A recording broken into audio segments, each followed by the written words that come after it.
When should I charge the device? When the remaining battery power is almost exhausted, the hearing aid will give a voice prompt to please charge.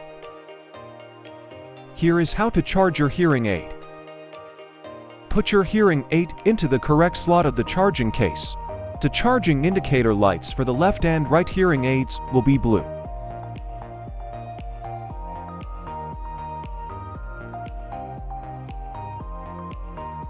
Once charging is complete, the blue lights will shift to white lights. When should I charge the charging case? The middle indicator light will flash blue and the battery is almost out. Plug the charging cable into the charging case. Once it is charging, the middle indicator light will be blue. The blue lights will shift to white after the charging case is fully charged. Thanks for watching.